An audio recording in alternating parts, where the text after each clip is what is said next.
Tchad, pays enclavé d'Afrique centrale. 10 millions d'habitants sur un territoire 2 fois plus grand que la France. Nous sommes à N'Djamena, la capitale où se mélangent toutes les ethnies. Plus de 100 dialectes sont parlés dans ce pays, composé de 50% de musulmans, 25% de chrétiens et 10% d'animistes. Le pays est régulièrement secoué par des rébellions, entretenant une grande insécurité le long de la frontière avec le Darfour. De manière récurrente, des conflits existent aussi localement, autour de l'exploitation des terres et des points d'eau. Ils opposent les éleveurs transhumants en provenance du Sahel tchadien aux agriculteurs sédentaires des régions soudaniennes. Le Tchad possède le plus grand cheptel d'Afrique et l'agriculture fait vivre 80% de la population, représente 20% du produit intérieur brut et 40% des exportations de ce pays classé PMA, pays les moins avancés.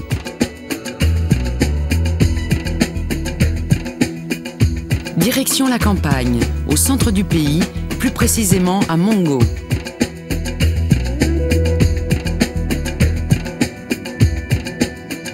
Amin Moussa Ibedou est chef de canton. Il représente les agriculteurs sédentaires depuis à peine un an. Son rôle est primordial, faciliter les relations entre agriculteurs et éleveurs. Très impliqué dans ses nouvelles fonctions, il entend tout mettre en œuvre pour pacifier la situation et prévenir les conflits. En fait, moi, je comprends par éleveur-agriculteur, c'est des entités liées fortement, parce que l'un ne peut pas exister sans l'autre. La première relation qui existe, c'est qu'effectivement, c'est des entités, comme je l'ai dit, des communautés liées intimement à vivre ensemble. Les gens, quelquefois, il y a des affrontements et quelquefois, il n'y a pas aussi d'affrontements. Et ce qui fait qu'il y ait affrontement, c'était quoi? C'est la malcompréhension. Les gens, ils n'arrivent pas à se comprendre, comme je l'ai dit, les mentalités ont changé et les gens toujours, quelqu'un qui n'a même pas raison, il cherche à se justifier, à donner raison à celui-ci, à avoir toujours raison. Donc ces phénomènes-là conduisent directement les gens à des phénomènes qui ne puissent pas vraiment permettre un terrain de compréhension, à une dimension vraiment très, très entendue. 6 heures du matin, un campement s'apprête à partir. Khalil Hamid est un éleveur transhumant, comme 90% des éleveurs au Tchad. Il est le chef du campement, l'équivalent d'un chef de village.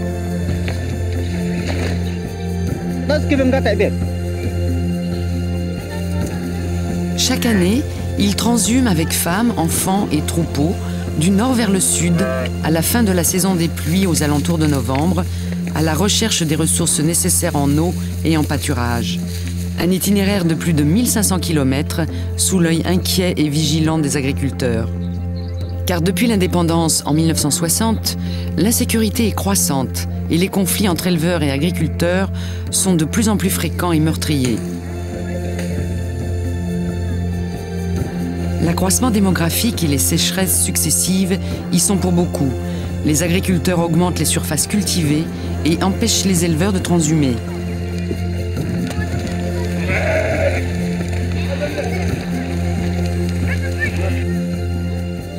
Khalil subit difficilement cette cohabitation.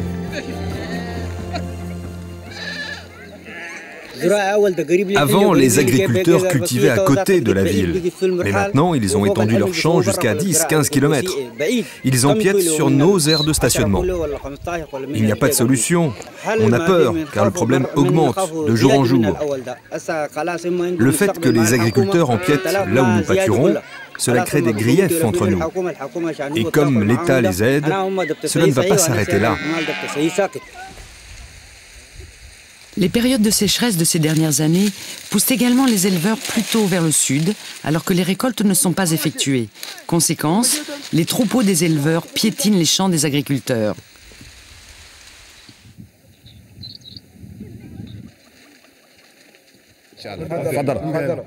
Oumar Zakaria, agriculteur, chef du village Baldjé, est exaspéré.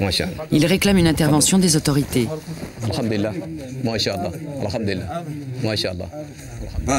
On voudrait que tout soit comme avant, au temps de nos parents, de nos grands-parents.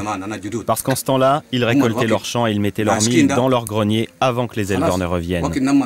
Là, il y avait une cohésion sociale parfaite, contrairement à ce que nous vivons aujourd'hui. Le seul problème, c'est ça, c'est le problème des animaux et le problème des champs.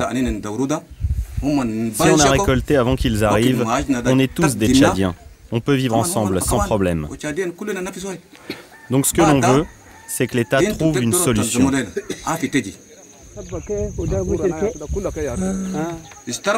Il faut que les éleveurs soient retenus un peu plus au nord le temps que l'on récolte nos champs. Puis ils peuvent venir. Il n'y a pas de problème.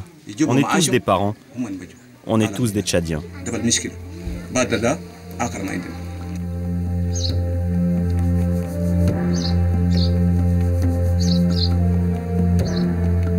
Déjà dans les années 60, le gouvernement tchadien, avec l'appui des financements étrangers, avait tenté d'intervenir. À Ifénat, on avait mis en place un système d'élevage intensif autour de grands forages mécanisés type ranch américain pour sédentariser les éleveurs et pour alimenter en viande de bœuf le marché centrafricain. Aujourd'hui, cette zone de 35 000 hectares est à l'abandon, un échec total. Les projets visant à développer un élevage intensif ne fonctionnent pas dans un pays comme le Tchad. Les coûts de fonctionnement sont trop élevés pour l'État et la mobilité des troupeaux est essentielle pour échapper aux sécheresses chroniques. La transhumance fait partie de la culture traditionnelle du pays, une culture qui a fait ses preuves. Je n'ai aucune ambition pour le moment de me sédentariser parce que nos parents qui se sont sédentarisés ont rencontré les difficultés. Ils avaient moins d'animaux, ils n'avaient pas les moyens de subvenir à leurs besoins et de transporter des céréales.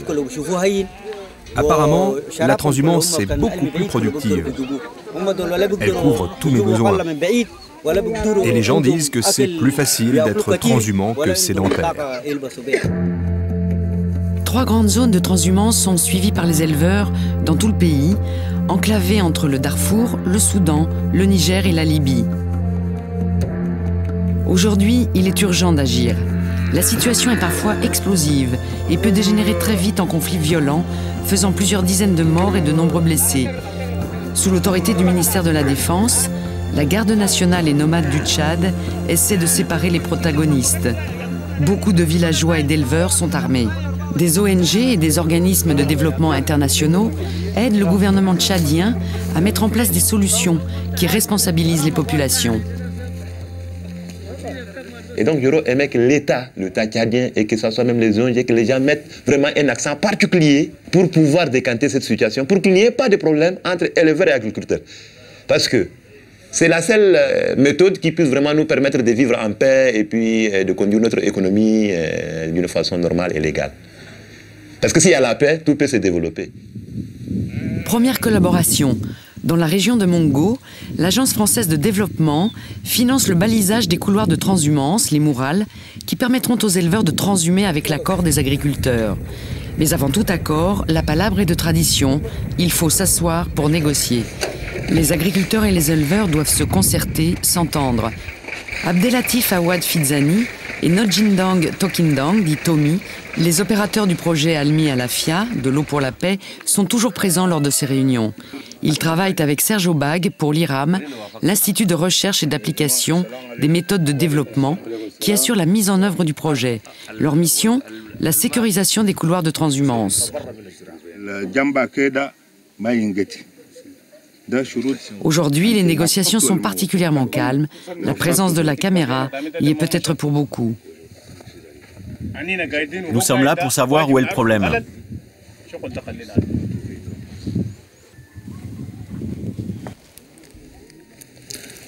Voilà, le représentant, le chef de canton. Voilà, le représentant des éleveurs également va poser sa signature sur les engagements qu'il a pris au nom des éleveurs. On vient comme ça dans les villages, aider les transhumants à discuter directement avec les villageois pour voir dans quelle mesure ils acceptent que les mourales soient réouverts. Ils s'entendent sur le fait qu'ils vont baliser le moral ou sur le fait qu'ils vont faire un point d'eau. Et après, on vient sur le site, on fait une matérialisation du site de façon à ce que les acquis qui ont été... Bon, qu'on puisse avoir une trace des choses qui ont été discutées au village, quoi.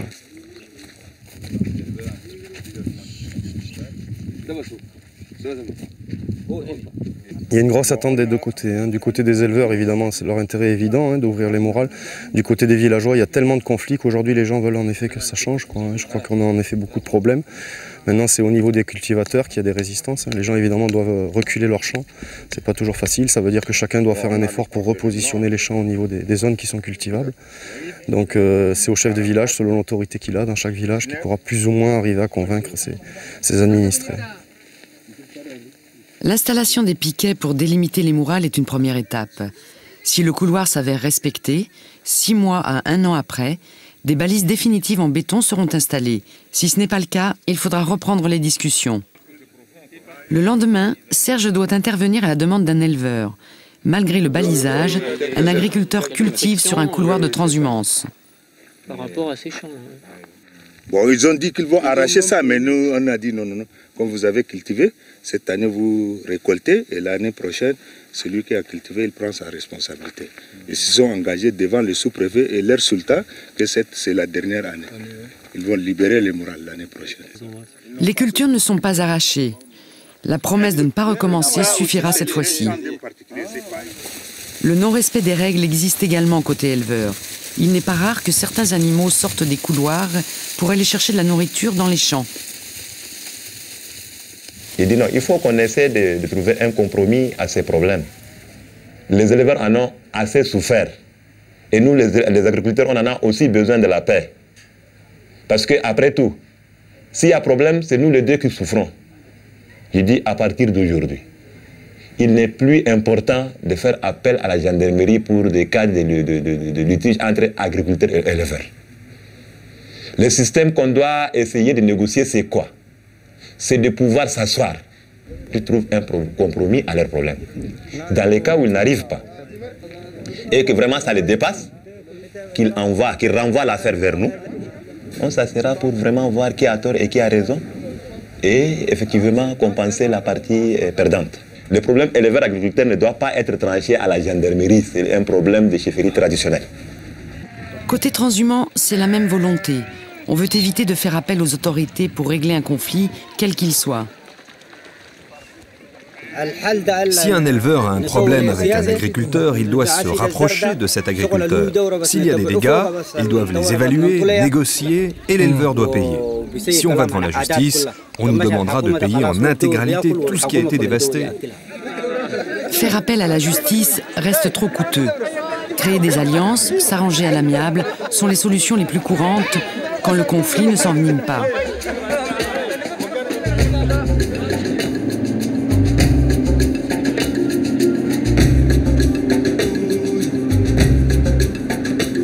Après le balisage des couloirs de transhumance, deuxième étape du projet Almi Alafia, ralentir et retarder la descente des éleveurs transhumants vers le sud en installant des points d'eau le long de ces couloirs. Un projet qui porte d'ailleurs bien son nom, de l'eau pour la paix. Les éleveurs et leurs bêtes pouvant s'approvisionner, ils sont moins pressés de quitter les zones sèches et d'arriver trop tôt dans les zones cultivées. Hervé Kahn, chargé du suivi du projet de l'AFD, s'assure du bon déroulement des opérations sur le terrain. Avec Akwan Zirigno, du secrétariat d'État à l'environnement chargé de l'hydraulique, et Tommy, il contrôle le fonctionnement des points d'eau. Et comme chaque année à la même époque, il retrouve le campement de Khalil.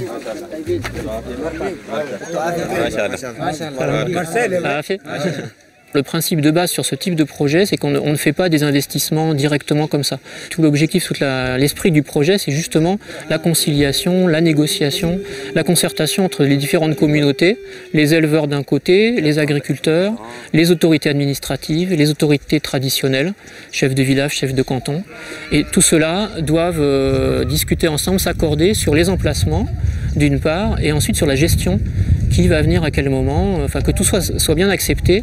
Si ce n'est pas fait, c'est au contraire renforcer les conflits et créer des heurts qui peuvent s'avérer sanglants. Alors, on ne prend aucun risque. Les mares sont implantées loin des champs. Les éleveurs n'ont plus à s'approcher des villages pour trouver de l'eau.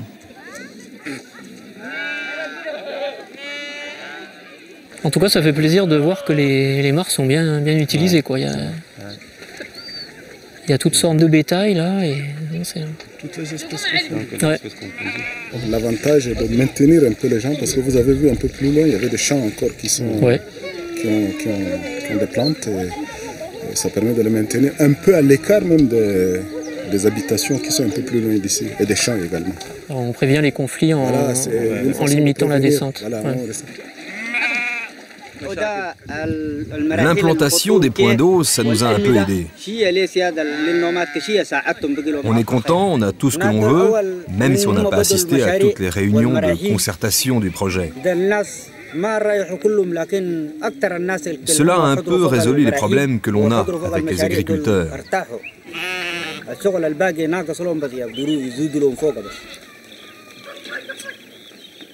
On a dénombré tout à l'heure une dizaine de groupes d'éleveurs distincts. On voit qu'il y a une gestion tout à fait harmonieuse et sereine de l'espace. S'il n'y avait pas la mare, tous ces gens-là seraient déjà sur Mongo, plus bas, sur des espaces cultivés, et il y aurait sans doute des conflits plus évidents. Donc oui, pour moi, c'est une réussite. En fait, les couloirs de transhumance, l'eau autour de ces couloirs de transhumance-là, en bref, moi je trouve qu'effectivement, ces systèmes pouvaient très bien non seulement résoudre les problèmes des nomades, mais ça résout aussi les problèmes des sédentaires. Mais je crois que c'est vraiment une solution qui puisse vraiment permettre aux deux de respirer et d'être plus à l'aise et maintenir leur contact et de maintenir surtout leurs liens ancestraux.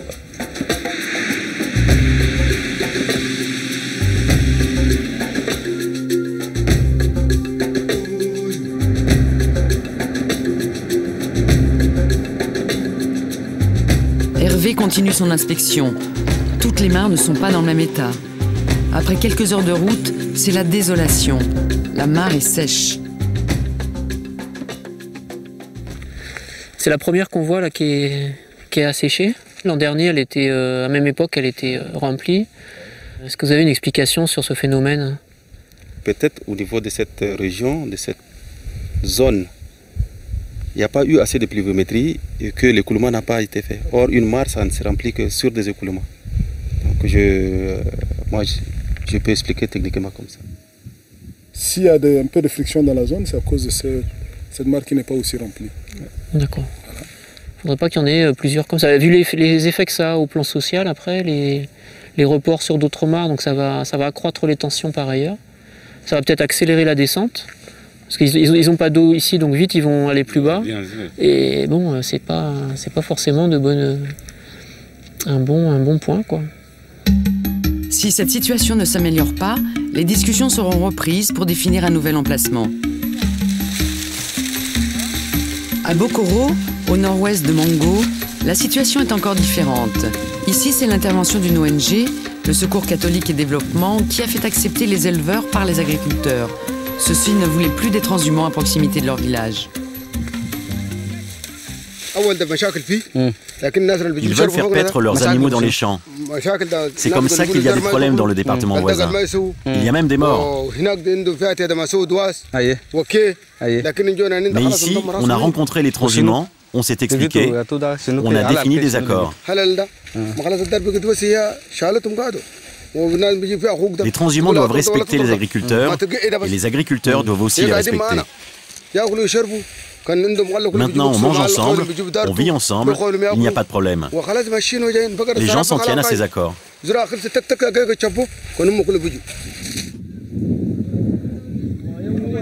Katir Néné est le coordinateur local du Secours catholique et développement. Avec son équipe, il a réussi à créer des alliances pour renouer le dialogue entre cultivateurs et éleveurs. Aujourd'hui, ils s'entendent notamment sur la date des récoltes. Avec le rapprochement que les agents de développement ont fait, avec la sensibilisation aussi des autorités locales, on considère qu'ils sont tous des frères.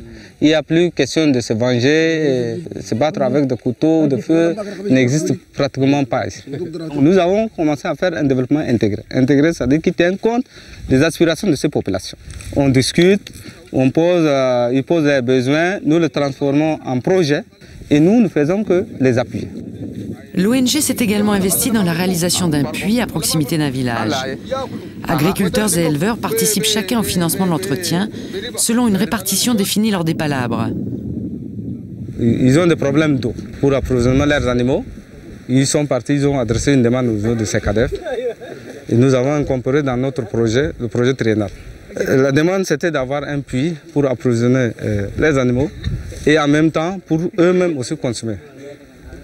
Donc, et nous sommes venus ensemble, nous avons discuté ensemble, nous avons vu les modalités ensemble, nous avons vu est-ce que c'est possible de faire ce puits autour d'ici, est-ce qu'il n'y a pas de problème. Nous avons étudié tout le contour de cette question.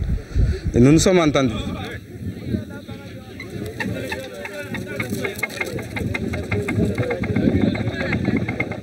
Le puits appartient au village, parce que c'est eux qui ont participé. Maintenant, les transhumants de passage, ils viennent, ils demandent. Bon, maintenant, c'est une entente entre eux. Ils s'entendent, voilà, tu as combien d'animaux, j'ai ton nombre d'animaux. Bon, vraiment, nous, on va te demander tel montant pour nous permettre d'avoir cet argent dans notre caisse, à la longue, entretenir ce puits. Ils viennent, ils se soumettent aux conditions du village. Aux conditions du village, parce qu'ils savent que c'est le puits du village.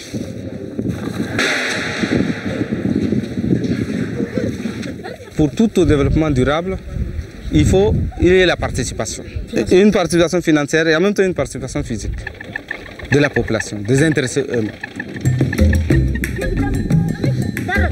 Pour l'instant, cette initiative porte ses fruits. Depuis la fin des travaux, il y a 2 ans, l'ONG a pu se désengager de Bokoro, laissant la gestion du puits aux populations. Et la paix se maintient.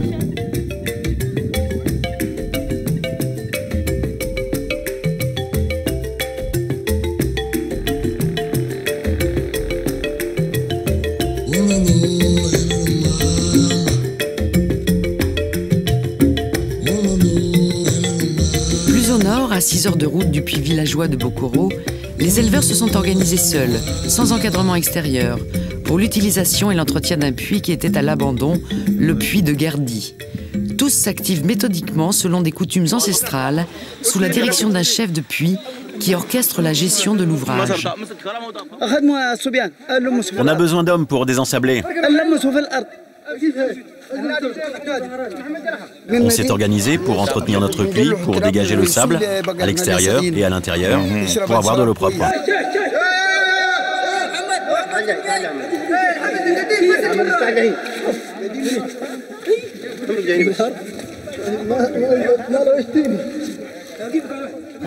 Quand on constate que le puits a besoin d'un entretien, on fait une petite cotisation auprès de tous les usagers.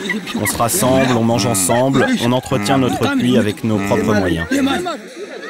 Quelques éleveurs ont un droit foncier prioritaire sur ce puits, mais ils acceptent des éleveurs de passage selon un principe de réciprocité. Cela permet de compter les uns sur les autres pour être accueillis avec son troupeau en cas de besoin. Ce système traditionnel évite des conflits entre éleveurs pour le contrôle des points d'eau et cimente les liens sociaux.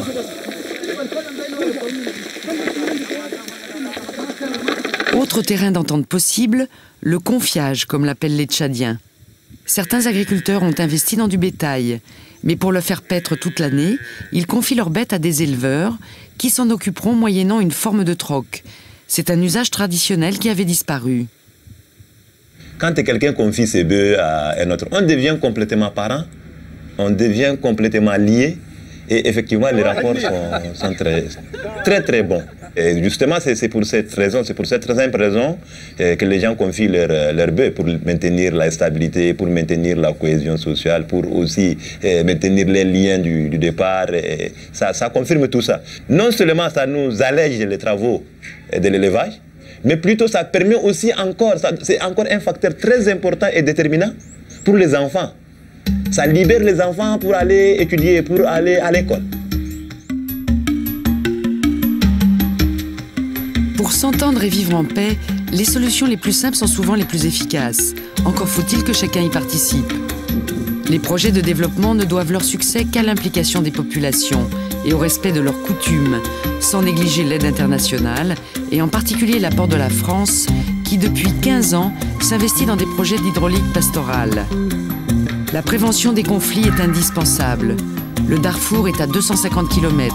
un conflit entre deux communautés qui s'opposaient pour les mêmes raisons qu'au Tchad s'est étendu au prix de milliers de morts et de réfugiés. C'est comme une étincelle. Si ça saute quelque part et qu'il n'y a pas quelqu'un qui l'éteint, alors ça peut déborder et ça peut créer tout un tas de problèmes. Donc, moi je crois que partout, comme les éleveurs sont importants et les agriculteurs sont importants et que l'économie du pays repose sur le deux, à mon avis, vraiment il faut une vision particulière. Il faut vraiment un engagement résolu pour que ces problèmes trouvent vraiment sa solution plus pacifique et surtout qu'on incite les deux acteurs à s'asseoir, à dialoguer et qu'ils sachent qu'on est condamné à vivre ensemble, à rester ensemble et à bâtir ces beaux pays-là.